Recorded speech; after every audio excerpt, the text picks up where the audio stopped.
Okay, so today we're going to talk about how do you create emotion in writing. So the objective is that you're going to be able to go from having little or no emotion in your writing to learning what specific emotional triggers are, as well as tricks that you can use in your writing to get your reader to feel and want to interact with your writing.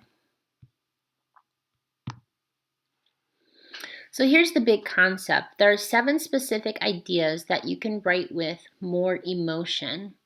E, emotional triggers. Learn what they are. M, move it from me-centered to we-centered. O, sometimes you might want to put in opposing beliefs and values. T, you might want to touch on trauma and drama, but more specifically, how do you overcome those? I, you're going to call for your reader to be included. O, you might give some order to your reader's world that they didn't have before. And N, you're going to call to your reader's need for being respected. What are emotional triggers? Emotional triggers are words and or events that cause someone to have an emotional reaction. Knowing what causes people to be triggered can help you be a better writer. So this was from a website, and I included the link in the PowerPoint if anybody needs it. Common emotions that we experience while being triggered include anger, rage, sadness, or fear. I would argue that they can also include love, acceptance, joy. They can also include other positive feelings too. Whether it is negative or positive, virtually anything can trigger someone. But specifically, when you talk about beliefs, values, and experiences, and it depends upon the tone of voice that is being used while you are expressing those beliefs, values, and experiences, that could cause a trigger, especially if somebody disagrees or have a different perspective upon those beliefs, values, and experiences. So when you are writing, one of the things that a lot of people make a mistake is they make it me-centered. They just talk about an experience that they've had. And people do want to connect with you. They want to know your story. But when you only talk about yourself, let's face it, people start tuning out. So don't make your writing just about you. Make it about how your writing can help them. You can do this by sharing a concept or idea that has helped you. So you can share a story, but then almost give it like a moral or a lesson that your reader can take from it to apply directly to their own life. Opposing beliefs. One way that you can cause an emotional reaction is to state an opposing belief, value, or perspective on a situation. Yet eventually, you want to make a connection with your reader. So always bring it back to a common ground. You don't want your reader to be mad when they leave your writing. I mean, maybe that is part of your purpose. Maybe you see some sort of injustice in the world and you do want to trigger almost like an anger and a cause to action. So that's where you need to think about the purpose. But if you want your reader to engage with you, bring it back to the common ground. Even if you trigger something like anger and a call to action, bring back to the common ground of what they can do to help you resolve maybe this injustice or whatever. So for example, I wrote a letter to an author. I said, I am not a sports fan. His whole book was about sports and boxing. I'm especially, it was supposed to be not, fond of violent sports such as boxing. So there's my opposing view. And yet, when you have little words like this, it shows you it's going to go from negative to positive. I found myself mesmerized by the powerful wisdom that could be found. Okay, so that's where I brought it back. The opposing view is boxing. The common ground was the powerful wisdom that could also be found within the writing. Trauma and drama. Bad experience and hot topics will always pull a reader in. But when you want to be remembered as a writer is about how you pull your reader out of that traumatic and or dramatic event. So how do you overcome it? I call this fall to fly. So you might experience some trauma or some drama and it feels like you're falling, but eventually you're going to give them a little parachute on how they can land safely out of it. So again, I wrote a letter to an author. It said the huge obstacle that PK had to face during Africa's apartheid was that of racial discrimination. So there was the trauma and the drama.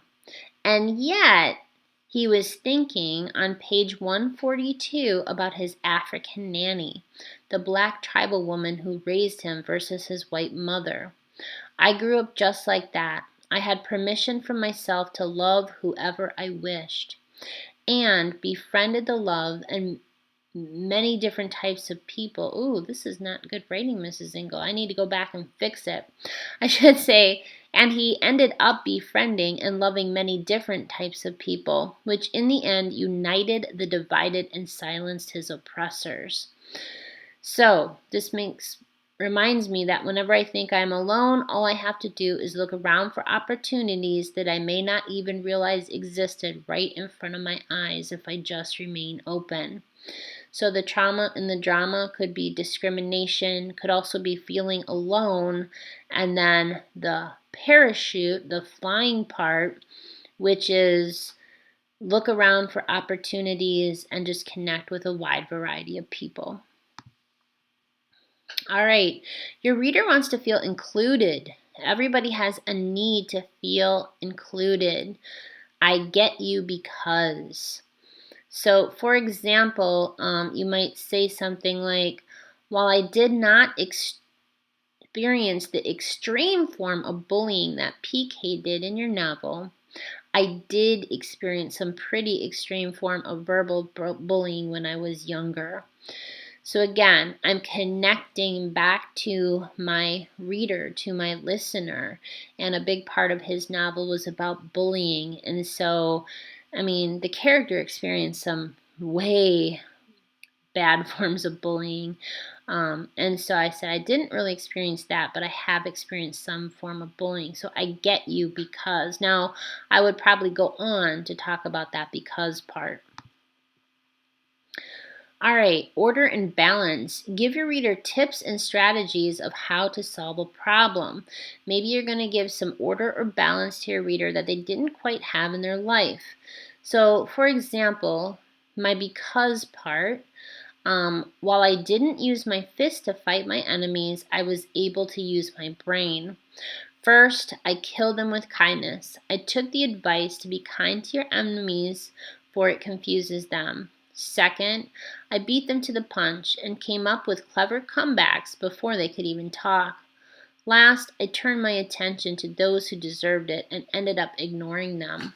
So in my writing, I had a problem, bullying, and then I addressed 3 specific ways how I conquered that. So maybe I give order and balance or ideas to my reader that they didn't have before, or specific strategies. Next, you're going to call for a need for your reader to be respected. Show your readers that what you respect about them.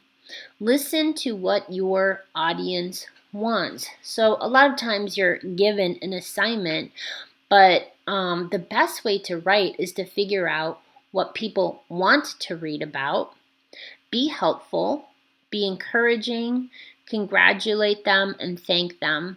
So these are ways that you can show respect to your reader in your writing. Pretend you're having a conversation with a friend who's asking for advice. Listen to what they want, be helpful, encourage them, and congratulate and thank them. So you're going to put emotion into your writing by knowing what emotional triggers are. So those are basically opposing values, beliefs, or perspectives on life experiences. Also hot topics in the news, or what we call trending news.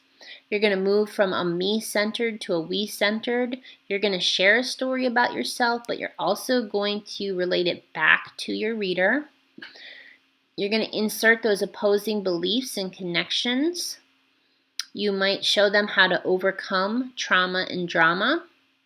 You're going to make your audience feel included. You're going to give your reader some order and balance, and you're going to fulfill their need to be respected. If you have any questions at this time, you may ask your teacher, and have a good day.